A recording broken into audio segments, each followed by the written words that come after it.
Live from Las Vegas, the Snake Sports Talk Show with Jake Silva starts right now.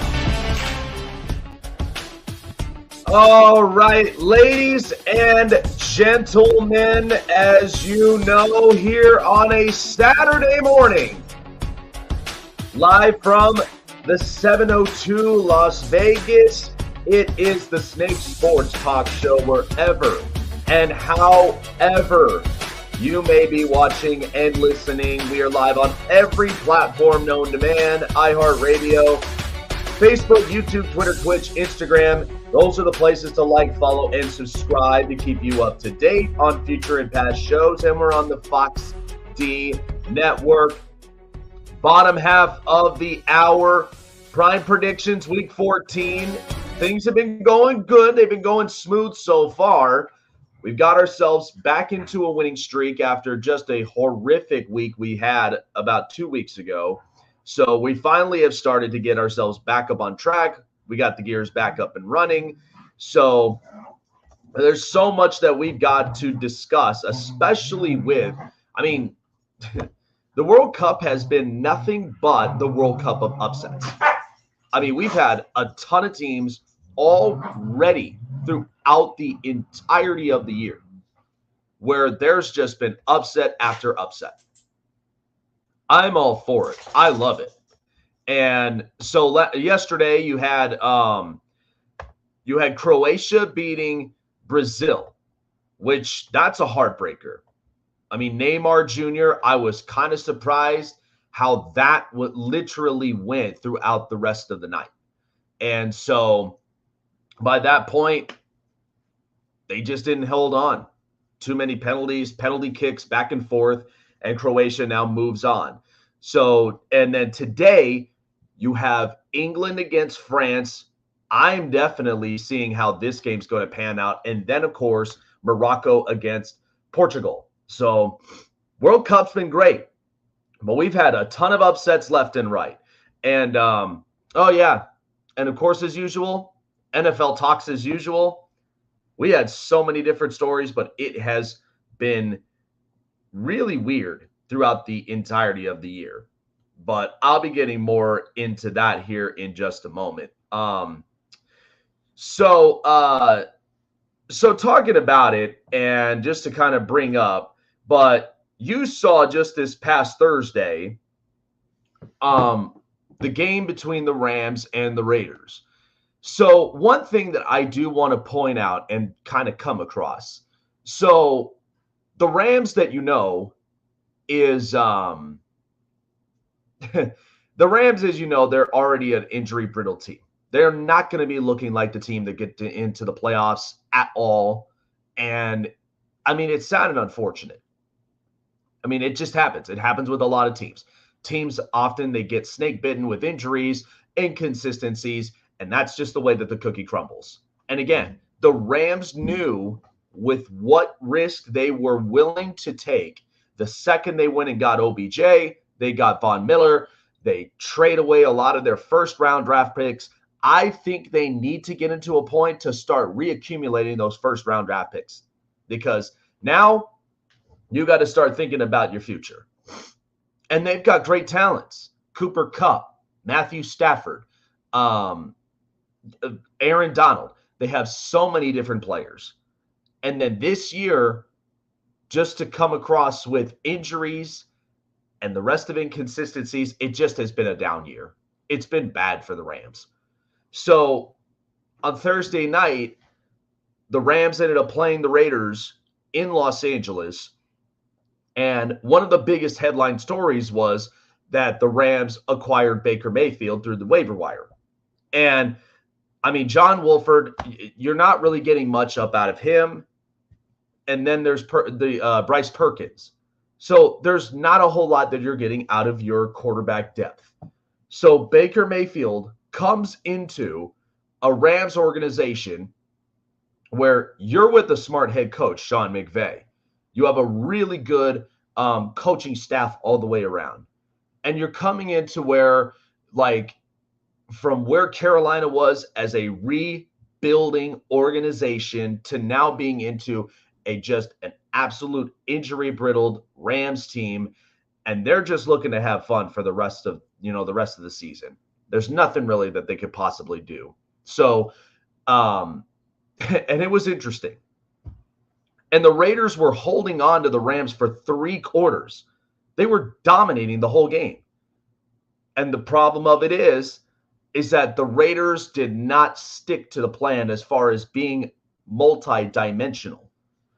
They didn't. They stuck to one game plan, was giving more of the ball to Josh Jacobs, which clearly Josh Jacobs wasn't even running the football well that week. And there was no adjustment, no changes at all that could have produced the Raiders to win that game. And all it took was just the amount of time for Baker Mayfield to just put on an absolute stunner and win with the final seconds of the fourth. I mean, it was great. And I personally, like, when it comes to Baker Mayfield, like, I like him. I like him as a player. But there are times where Baker will drive you nuts. I think of it this way. He's already kind of come into as a backup role in this league now. And he'll be very serviceable. And all that this is doing is it's giving Baker the opportunity to see what kind of market he'll have next year. And he may very much be, a 2-3 year deal, but I don't see as far as being the starting quarterback type. You could build a franchise up and around him. I think that's just kind of thrown out the window. But you could certainly use him as a serviceable quarterback. There's no doubt about that. And like I said, I think for the rest of the year and for the rest of the season, the Rams are just going to basically utilize everything that they have, Baker being there at the helm, and all that it was just basically the moment Baker Mayfield got for himself. And Sean McVay, as I've said, he's gone through so many different coaches all throughout his career. And the second he stepped into Los Angeles and got Sean McVay, he changed up a lot of his game. Changed up the way that he read the field, because he's accurate. He's got an accurate arm. He can make the ball move. But it's where he's throwing it to, and can he move the chains? And then the second that he ends up going and he goes out in the field and he's making these strikes, I was like, oh, wow. Lots of, it's funny because a lot of these narratives, they'll surprise you in several ways. I mean, think about it this way. Marcus Mariota, when he came in, when Derek Carr ended up pulling a muscle, Mariota came in, and then he's just like striking all these throws. You know what that guaranteed him? That guaranteed him he was either going to still be a backup or he was going to have a starting job somewhere. And sure enough, he landed the starting job in Atlanta. Now he's getting benched, and we'll see how Desmond Ridder does in Atlanta. I think it'll be fun. I think it'll be interesting. But it's things like that that will open the opportunity. And I think Baker, he took a risk. He was able to get himself down into Los Angeles, and Sean McVay was able to give him that kind of moment. And I'm happy for Baker. I wish nothing but the best of successes for him moving forward. And hopefully, even if a job does really kind of come around, you basically take it somewhere where he could be, a bridging quarterback. I mean, that's kind of where I would see him. If he's a bridging quarterback, and I have a few examples. If you've got, because you look at the draft, you got Bryce Young, you got CJ Stroud, you got Will Levis, you got a bunch of different quarterbacks coming up out of this draft. I mean, think about it. If you're looking at a bunch of jobs, like, first of all, I wouldn't even touch the Houston job, because you're dealing with a rebuilding O-line. You're dealing with, an ownership and a franchise that they are just irrelevant, and they need something new. I mean, they're already dealing with the quarterbacks that they have right now, Kyle Allen and Davis Mills. And then the next thing that you're going to end up bringing in, hopefully, will be that quarterback that could elevate them moving forward after what they lost from Deshaun Watson. You could possibly end up taking a job whether it could be the Giants or maybe it could be, it could be other different places. But as of right now, like there's going to be some jobs. There's going to be some backup jobs. And in this league, what we're finding out too is that if your starting quarterback goes down, backups can be very valuable. And as long as they're the ones that they elevate the team and they're willing to help out the backup. Because I've seen this with several quarterbacks. I mean, we watched this with Cooper Rush in Dallas. We've seen him be the backup, and he's played up very well. Dallas trusted, with what he was going to do, and they helped him out along the way, making sure that he was throwing the football in the right places. So there is possibilities and there are opportunities. So I'm happy for Baker. And after the game, this is what we ended up getting after the big win. A lot of emotions, but I'm really, really blessed, and I'm really thankful right now, especially just the guys here that welcome me in and help me, do the crash course here. Obviously, Liam, Zach, and Sean helping me do that when I walked in, and Matthew helping out as well, and John and Bryce. It's just, thankful for that. And that's just coming from his tenure out of Cleveland and then out in Carolina with their mess. And this was good for Baker. Because remember, we were all very skeptical about how Baker Mayfield would be playing the second he stepped up in this league. I do think that he would be an accurate quarterback. I do think that he would produce, but it depends what type of system that you will have in place for him. So good for Baker. I'm very happy for him. All right. So we got the big Sunday night game. Dolphins and the Chargers. One thing that I will say, and I've been hearing this over and over and over again, even Colin Cowherd ended up going on, he went live and he ended up talking about the Chargers organization, and he spit an awful lot of truths. So I wanted to do this and revisiting the 2020 quarterback draft class.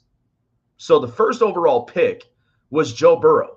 Nobody else was going to end up picking above him. Joe Burrow is just that type of quarterback. And he comes from, a really good program from out of Ohio State and then going into LSU, winning a national championship. And he's going into an organization where they were just a mess.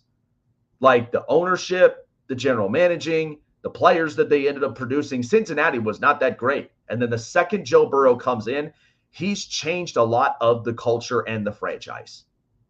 And all he asked for was just bringing in Jamar Chase. Now this team looks completely different. They look explosive up on offense, and it's unbelievable. And the Bengals, this is why I've never sold my stock, because the Bengals were going to pick him up at some point during the season. And all that it comes down to is what Joe Burrow is willing to do to lead them. All right. Then the next pick was Tua Tagovailoa. Miami took a chance at him. And Tua, what was the biggest question? How is his hip feeling? Can he throw an accurate football? Can he, transition from what he learned in Alabama to the NFL? Can he at least transition to the pros? Lots of people had mixed reviews. And, of course, the coaching staff with Brian Flores as a defensive coordinating coach, I thought he was great. But there was just some parts of the system that didn't work for Tua. So by that point, here we are this year. Mike McDaniel, brand new coach, comes in, and he sets up an offense. Speed, opens up lots of different opportunities and holes for the offense to produce. And now Tua's having the season. He's having the best season of his career. And it's all because those coaches, they really do matter. And especially a coach that can point out what is your strengths, what are your struggles, and how do we end up adjusting that? And that's exactly what Mike McDaniel's done right. And Tua, very valuable. I mean, we haven't had a successful left-handed quarterback in years, which is why that I say, then I'm like, after Joe Burrow, Tua gets taken, and all he needed was just a change of scenery with coaching staffs, and sure enough, he's now successful. He's got the right pieces, Jalen Waddle, Tyreek Hill, and the Dolphins are obviously out the woodwork, out the gate, and they're producing. All right, then after him was Justin Herbert. And Herbert, who came from an Oregon program when Mario Cristobal was there. And one of the crazy things is that Justin Herbert, with the offense that he was running, it was such a conservative offense. People cannot deny that. That offense, when he was there with Mario Cristobal, so conservative, didn't even let Justin Herbert loose, or didn't even have the right people who actually evaluated. They saw his talent, and they were able to make it happen. They were able to let him loose, run the football. Even at times, he'll throw the deep ball. And we got a really, really good evaluation the second we saw him in the Senior Bowl.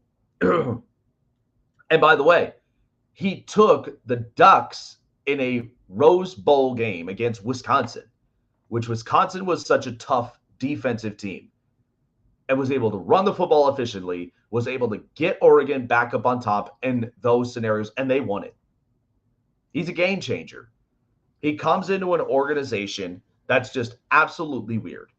They're good. They're a real good organization. They produced almost 172 Pro Bowlers in the franchise's history. That's the 12th most. Don't you realize that? They have had a history of bringing in super talented guys, Pro Bowlers, guys that are willing to take it to the next level. But they've never had a big moment in their franchise history. No big wins, not a Super Bowl, nothing there. And Justin Herbert comes into the helm with a bad O-line, and, he's got several weapons, and he was letting it loose. And all it took was the right coaching staff. Right now, Justin Herbert is not playing to the season's expectations. But part of that reason is because you have to think about it with the coaching staff. I mean, Brandon Staley, not as aggressive as he was last year, and was not playing, at least to the smart antics, as a coach honestly should be. We're not telling you to be reckless. We're telling you to be aggressive, but not reckless, because those are times where you have to be smart on the field. You have to understand and evaluate everything around you. And so Justin Herbert, we know he can throw the deep ball. We also know that he can open up the pocket and let the ball travel to every one of his offensive weapons. And he's been a splash hit. And then finally, Jalen Hurts. Not a first rounder. He was a second round pick. And this year, he's going absolutely off the walls. And Philadelphia, they are looking absolutely competitive. Offensively, defensively, they figured a lot of things out. And here's where I literally put my foot down with the whole Tua versus Justin Herbert thing. Because I've said it over and over and over and over and over again.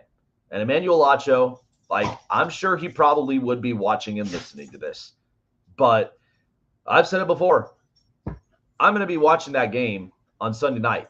And I've got a big old couch with my ottoman. I'm going to be putting my feet up, going to be chilling, relaxing after hard week's work, chilling out on the weekend, get some popcorn ready for it, and then just tune into the game and just see and evaluate the differences between Justin Herbert and Tua Tagovailoa. But both these quarterbacks have been successful. That's the one thing that I can tell you. All four of these quarterbacks from the 2020 draft have been absolutely excellent. Joe Burrow got to a Super Bowl. Tua's got an offensive coach, and he is lighting it up.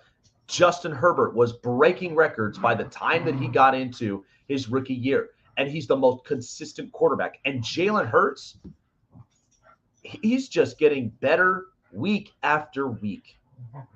And he's got the right personnel. Nick Sirianni works. And he's got confidence from his defense. and he gets A.J. Brown. This offense is literally, they can ground and pound, and they can also be dangerous in the air. All four of these quarterbacks have been absolutely successful hits. It doesn't matter whether or not, who's better than the other. I think from this class itself, and this is why you're evaluating all the rest of the other draft class. I mean, good God, the Baker Mayfield, the Sam Darnold, Lamar Jackson. Like, the only successful quarterback out of that draft was Lamar Jackson. Baker Mayfield's got a backup job with the Rams, and he's only playing it for fun. Sam Darnold, he's back in at the helm in Carolina, and all he'll get is probably a backup role. And then you look at this the year before, where you had Trevor Lawrence. He's going to get better by the time he masters a lot of the playbook from Doug Peterson. And he's looked a lot better. The release is better. The decision-making out there on the field has looked a lot better ever since that atrocious play calling through Urban Meyer.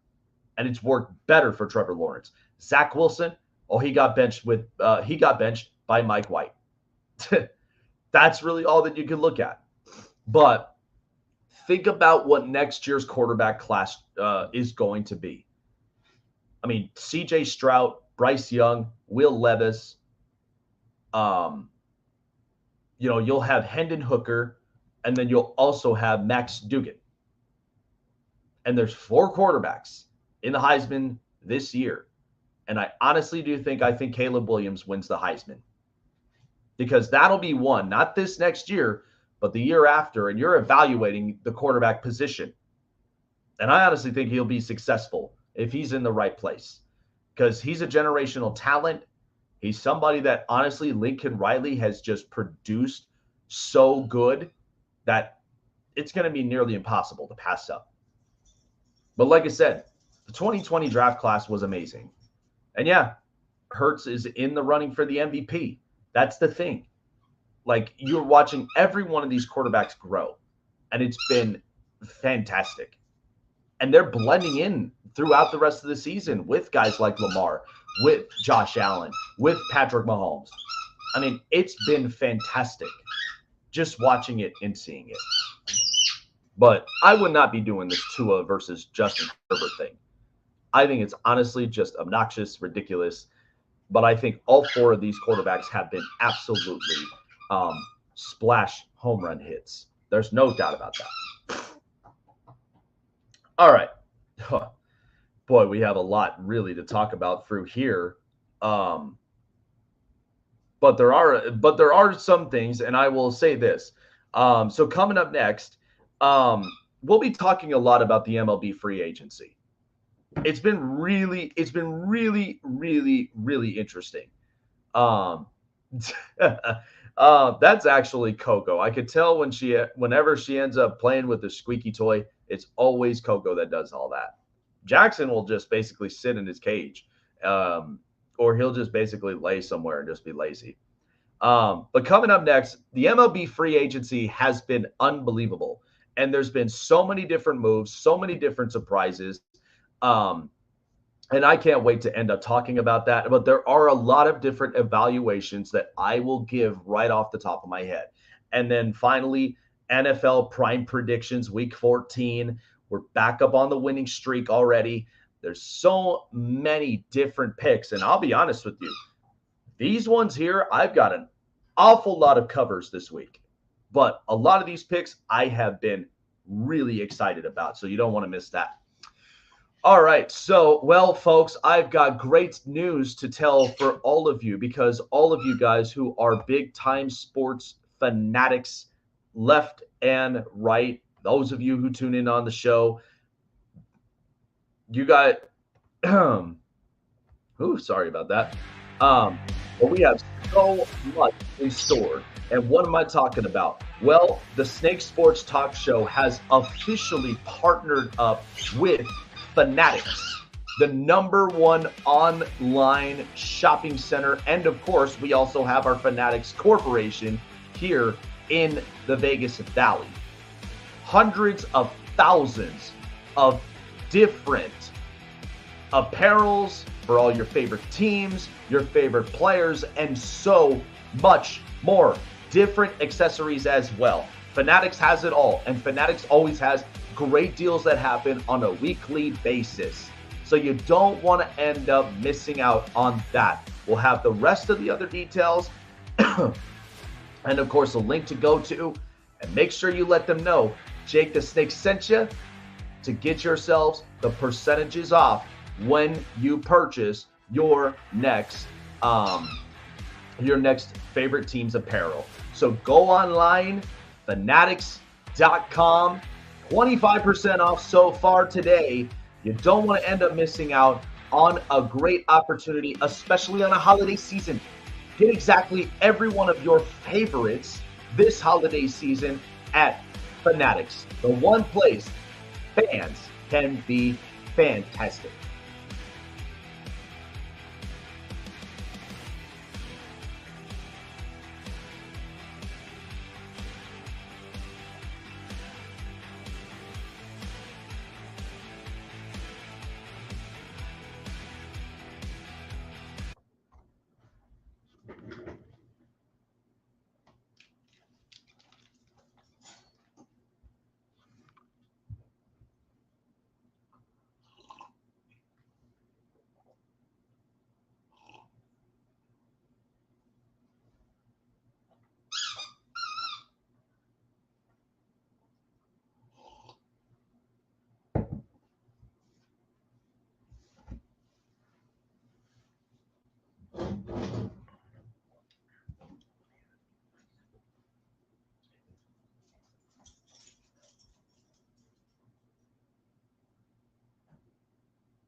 All right, folks, hot deals going on the Snake Sports Talk Show. Merchandises. Get something great for your friends or yourself or for family as well during the holiday season, as it is the season of giving.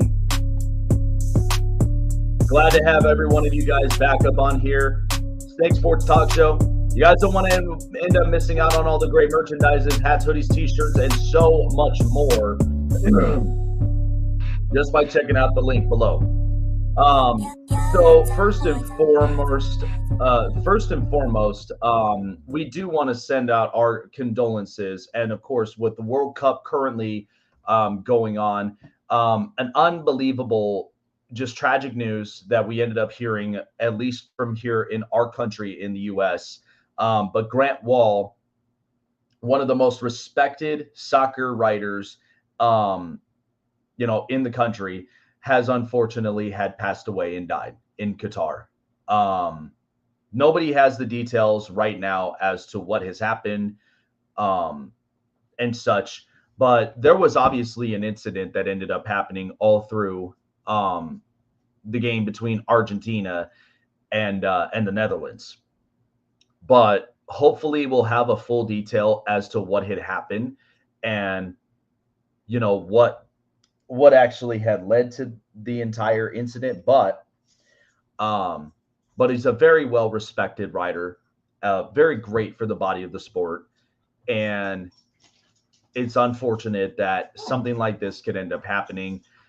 But we do send our deepest condolences to the Wahl family and everybody who has known him as well. Very respectful, great worker as well when it comes to writing, one of the best journalists in the sport. There's nobody else that was like him. But we do hope to send our condolences to the friends and family of Grant Wahl. So, MLB Free Agency, it has had a interesting change in it. So a lot of different signings. We've been going kind of back and forth with a bunch of different free agent signings.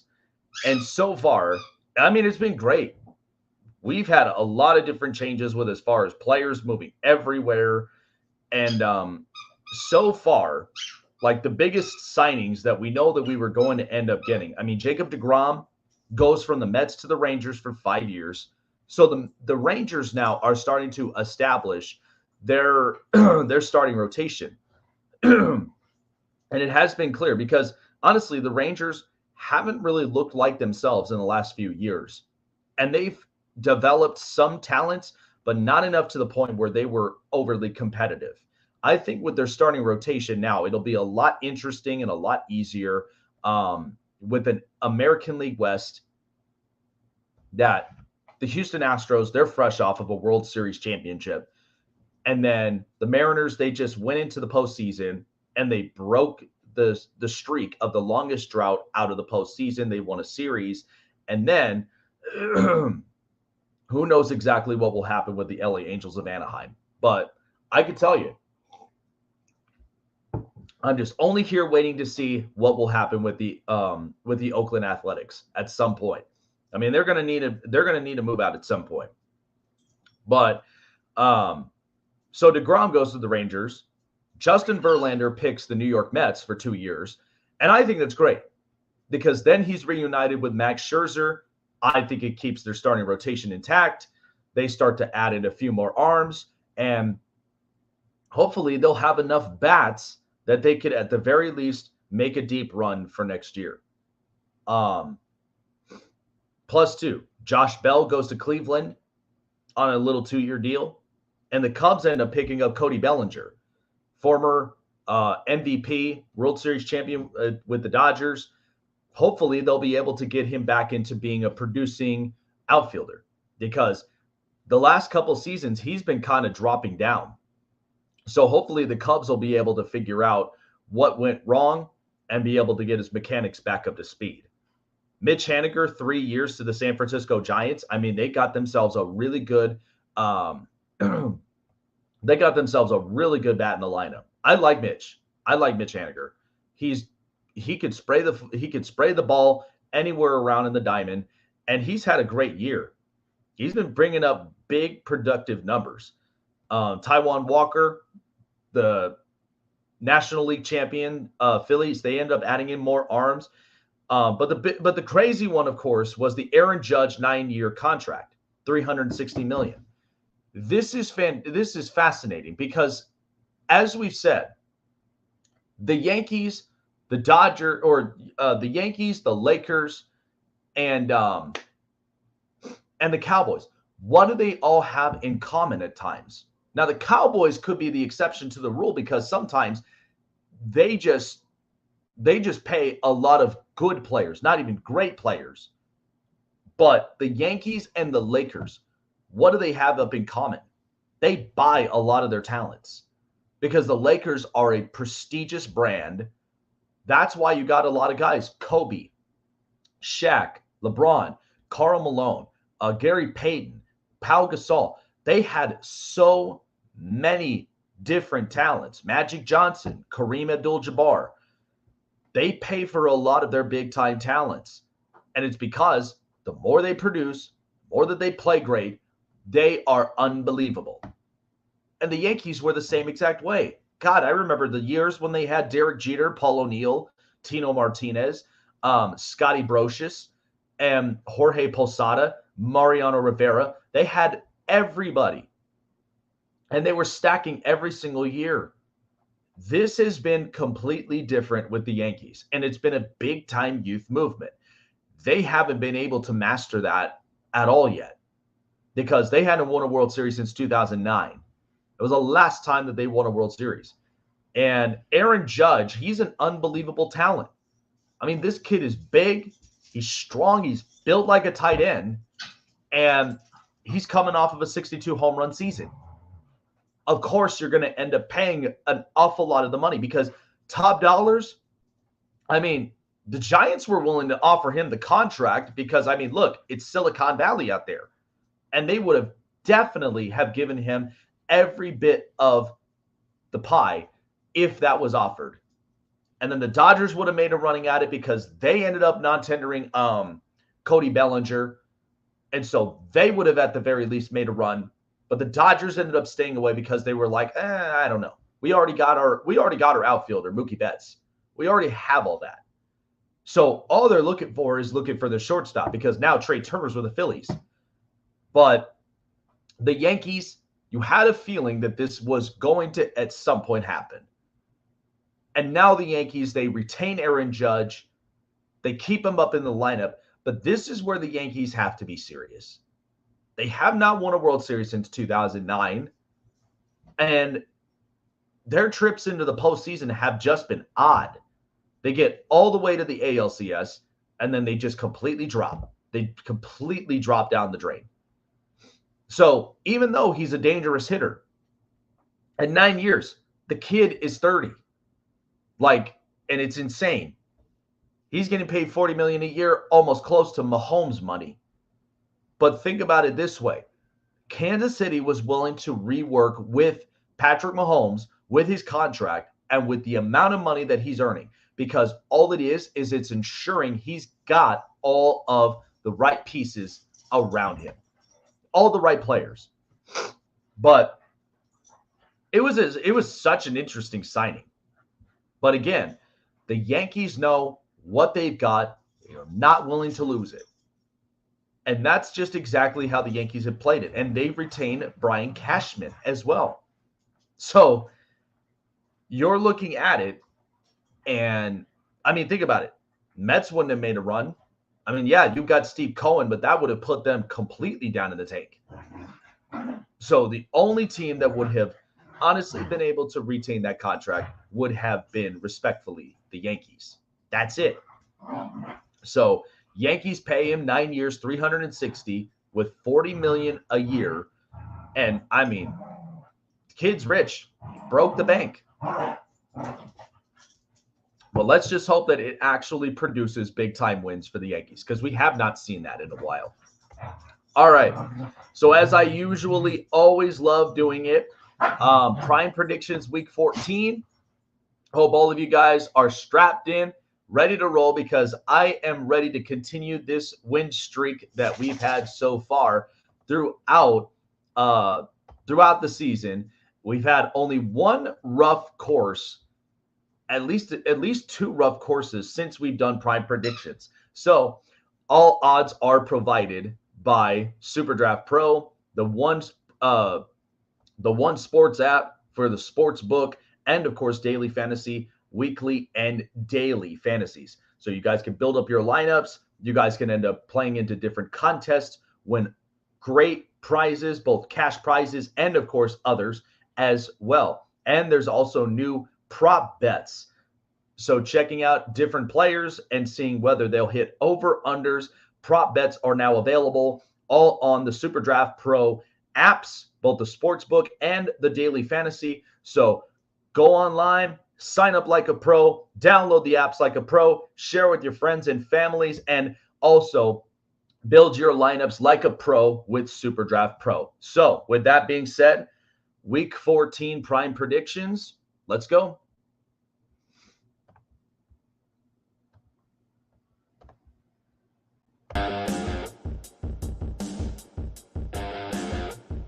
Let's turn it up. It's Jake's prime predictions.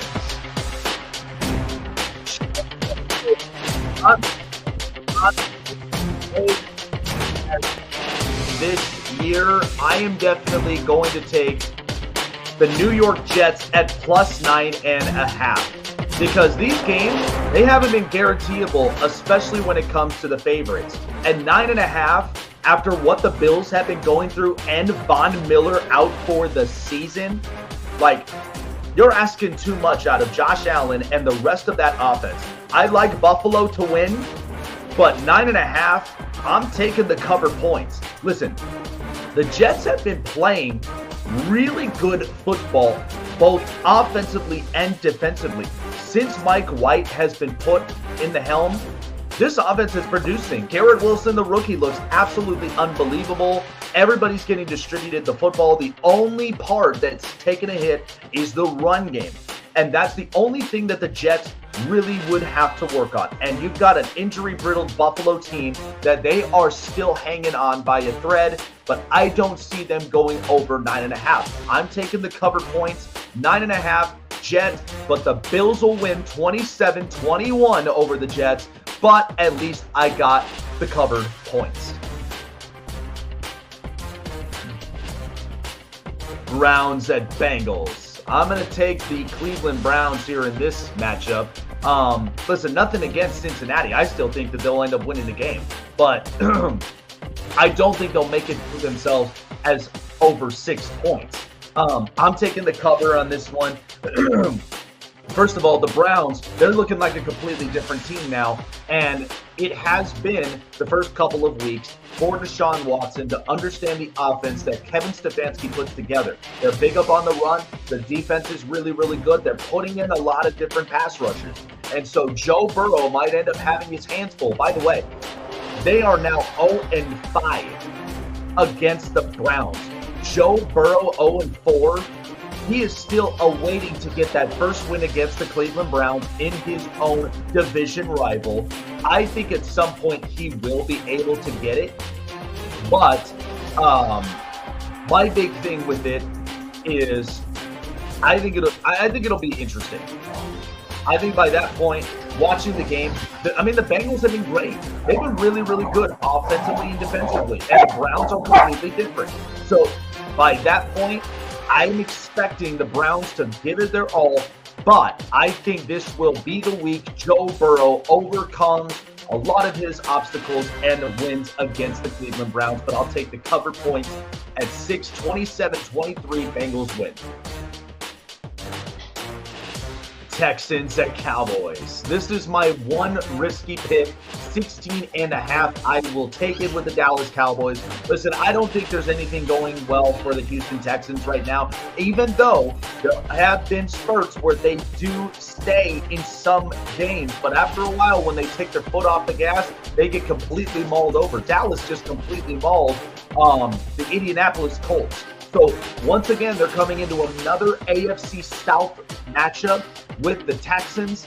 I think it'll be interesting, but the Cowboys have not let their foot off the gas. They have been completely running the football down. They're very efficient on that side of the football on the offense. And all you're asking is you're just asking for Dak to produce to every one of his offensive personnel. So I'm going to take the Cowboys. It's a risky pick. 16.5, folks. You better hope that this really does go our way. 33-10. Cowboys win dominantly at home in Dallas.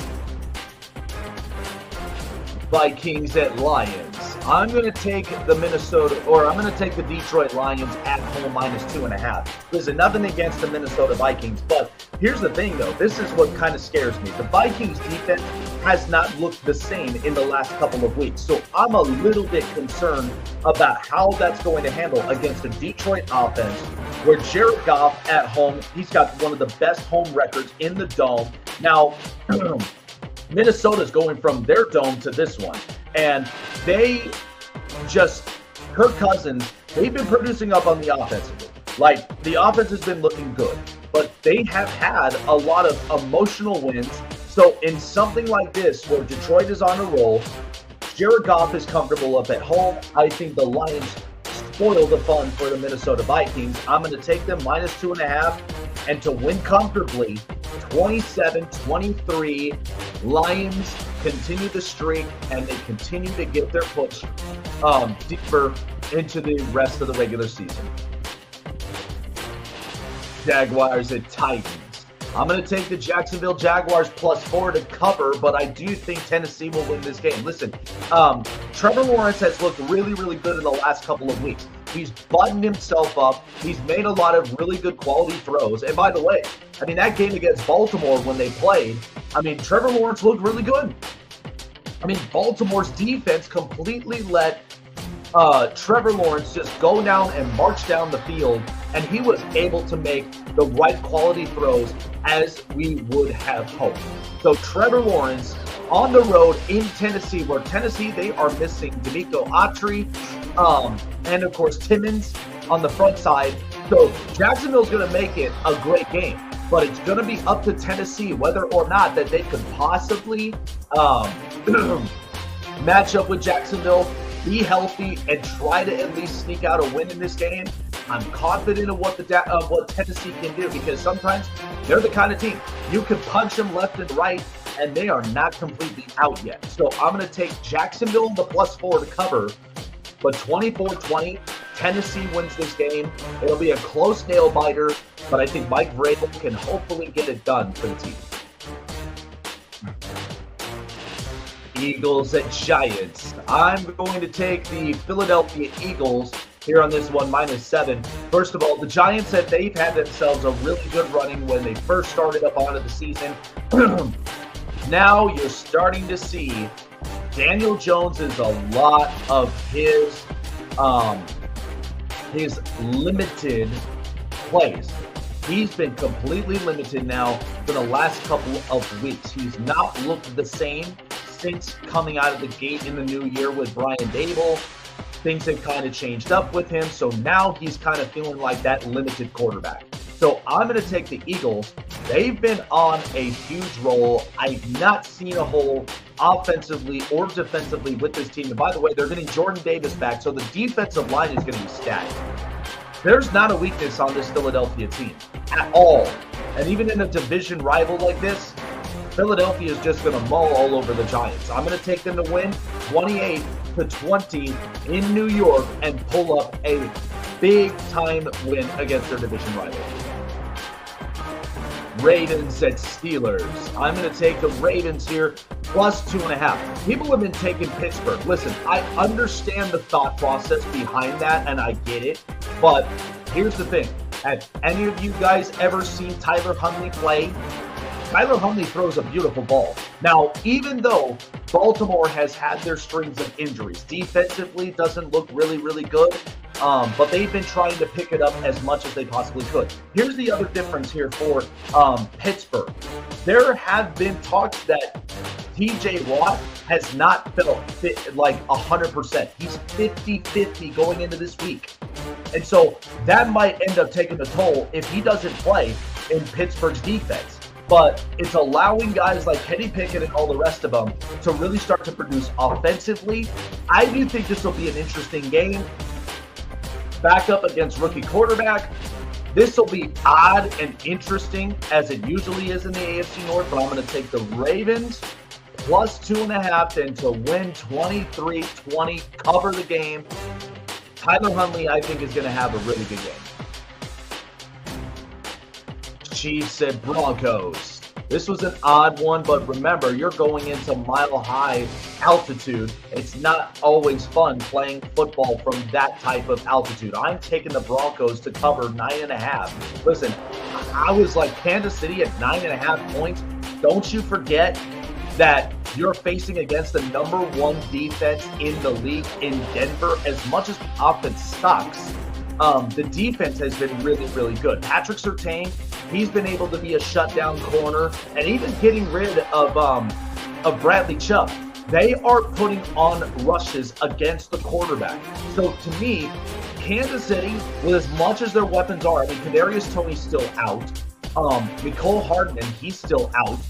So they're hoping that he's probably gonna be one-dimensional, throwing the football to Travis Kelce. You're only hoping that Isaiah Pacheco really runs the football well. I do think Kansas City will win this game. I'll take 24-17, but I'm not going with Kansas City on minus 9.5. Absolutely not. Not even in mile-high altitude. I'll take the cover points, 9.5, and Kansas City to win this game in Denver. Buccaneers at 49ers. I'm going to take San Francisco here minus 3.5. Listen, even with Jimmy Garoppolo out and with a broken foot and could be back up into the playoffs, Brock Purdy looked really, really good. If anybody ended up seeing his highlights in Iowa State, the kid is accurate. He's not a great quarterback, but he is somebody that is accurate, that can distribute the football, which is what Kyle Shanahan likes. He loves that kind of stuff. So to me, I think San Francisco, they've got a great defense. Their defense is healthy. They know how to get to the quarterback. Tampa Bay has just been weird. The connection between him and Mike Evans has not been there all season long. I don't know what's going on with that, but their offenses has not been producing the exact same. So I'm going to take the Niners here to win at home, 24-20, minus 3.5 is a guarantee right there. Panthers at Seahawks. I'm going to take the Seattle Seahawks. A lot of people have been going for the Carolina Panthers plus 4, and I get that. But here's my kind of thing. Pete Carroll and his defense, even if you've got Sam Darnold, their starting quarterback now for Carolina back, even if he's going to be there at the helm, it will not solidify what Carolina has been constantly dealing with all season long. I do think that Pete Carroll, with his defense and how young that they are and how they're able to get to the quarterback and shut down a lot of their pieces, it's what's been the big story with Seattle so far. I mean, yeah, Geno Smith has been producing the football, but Seattle finds ways to bail themselves out of certain games. I'm going to take the Seahawks to win at home 24-17 against the Panthers, and I'll take that minus 4.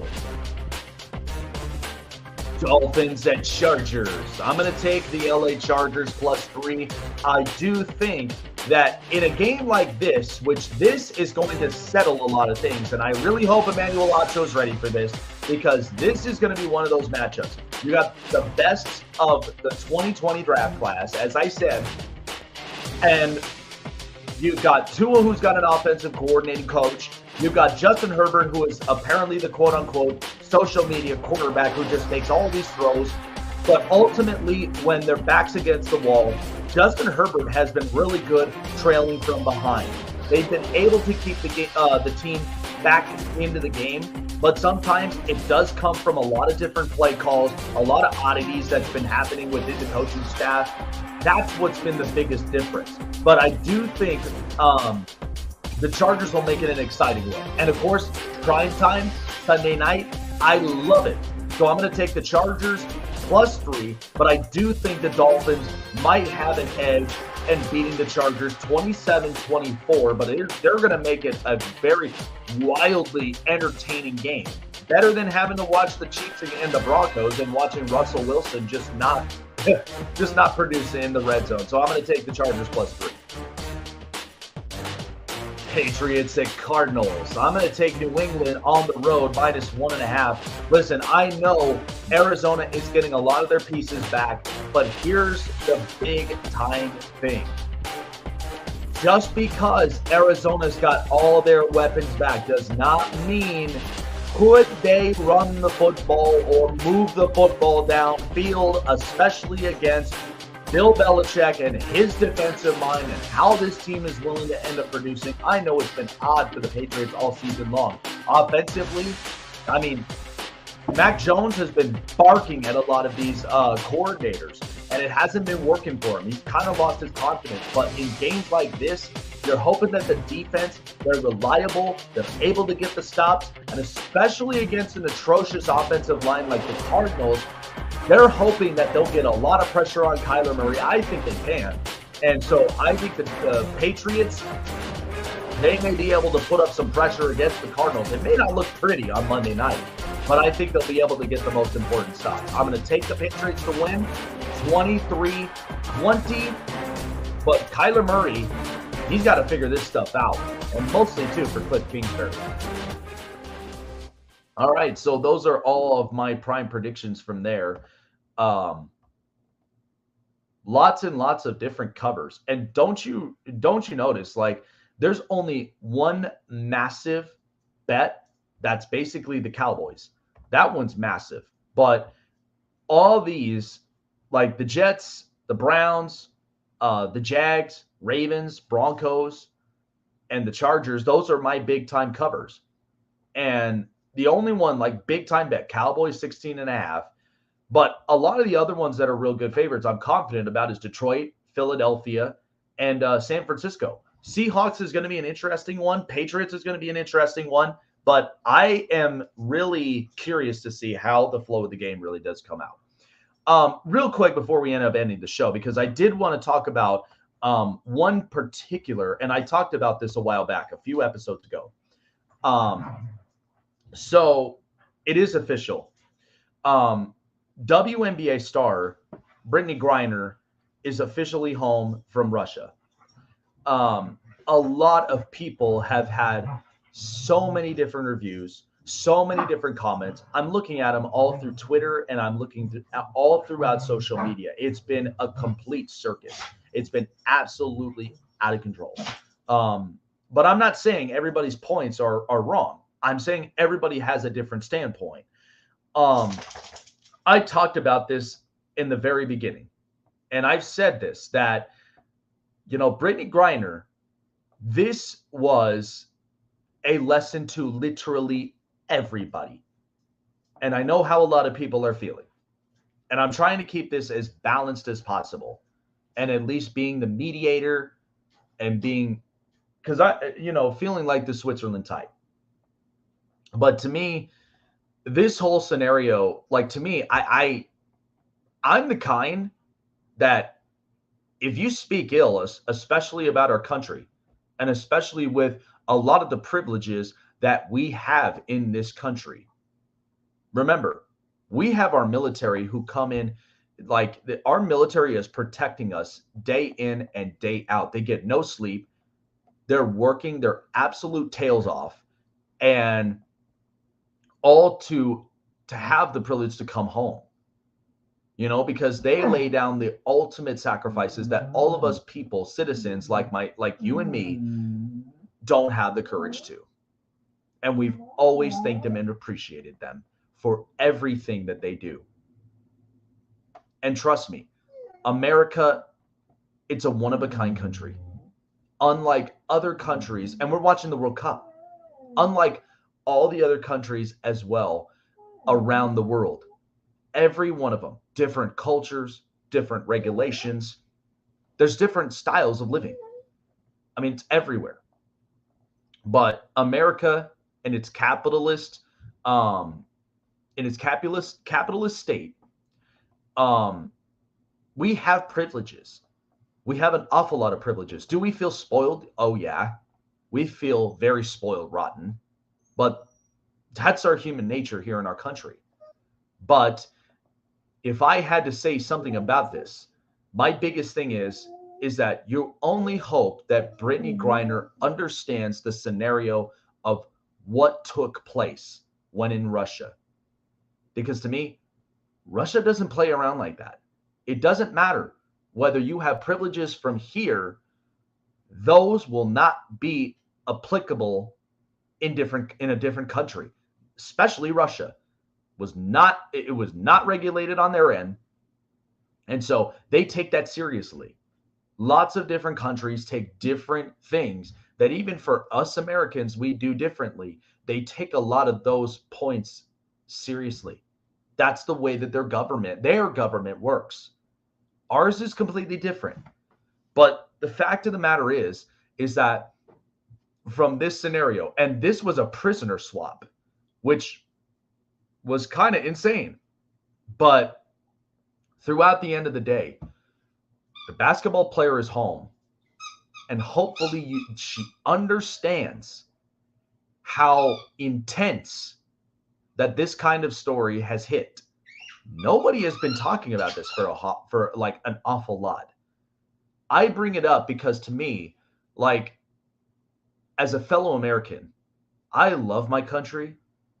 I love exactly all the privileges, all the things that we are able to do here in this country that no other country around the world has. I am blessed with everything, all these things all around me, this beautiful house, all of what I can do as far as podcasting. And I'm very blessed to have the lifestyle that all of us could and would ever want in our lives. That is what's the beauty of America. Respect it. Don't ever speak ill about your own country. If you feel that way, maybe you don't even deserve to be in our country. I mean, that's the mentality, right? I mean, I love my country that much. I'm not big on politics. I'm not big in the political game. I'm not. Because to me, we haven't seen the actual balance and the between the lines thing. That we have not seen that as a country. And I have been pushing for that. I've been speaking that out, even in a platform like this, for all of you, my viewers, my listeners, my supporters, my absolute fans of the show. I've appreciated every single one of you guys for always tuning in and listening to me. But I say this all the time because this platform from here is talking about life and sports, because those are the two most beautiful combinations that anybody can have in their life. It is. Sports is what unifies us. And it's what honestly lifts our lives up together. It's an uplifter. It makes us feel good. It makes us feel good about what else the rest of the day will be. Sports is amazing. And it's filled with emotions. But in this type of scenario from here, I mean, I love our military. Our military is out there busting their asses day in and day out. And we can't complain because those are our first lines of defense. It is.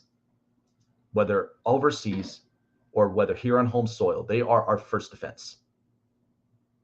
Thank them, support them, respect them. Because, yeah, you don't know exactly what they go through on an everyday basis. It doesn't even matter what corps they're part of. But they go through a lot of their challenges. And to me, like, I'm hoping Brittney understands this and knows this was probably one of the biggest topics that all of us just saw and we all had a reaction for.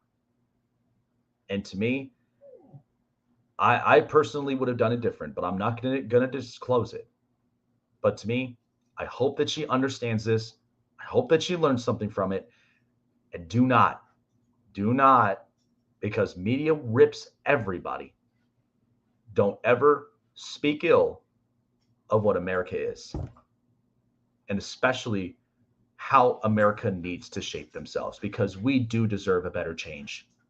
It's a change for the future. It's a change for us, we the people, for us to be a better and greater nation. Because I have seen this turmoil left and right. We deserve better than this. So Brittney comes home. And honestly, I wish, I honestly wish that our great military soldier, like all of us, would feel like if we had a friend, a family member who served in our military would want to come home, to have the blessing to come home. Think about that. Think about that long and hard. Don't have a reaction for it, but let that sink in your mind. Because these are the people that guarantee and protect our lifestyle and our rights to this very beautiful country. God bless America. Man. All righty, guys. Well, I appreciate every single one of you guys for joining me here. I know we've been a little bit longer up on here, but thank you all for being here up on the show. Tune in to me tomorrow. We are stacked tomorrow because we've got our good friend Rap from Purple Pocket Podcast joining me, Robert Lyle from the Philly Sports Talk also joining me as well. We've got a stacked show tomorrow, so you don't want to end up missing that. Same time, 7 a.m. Pacific, 10 a.m. Eastern Standard Time here on the Snake Sports Talk Show. Have a great day, and let's go Portugal.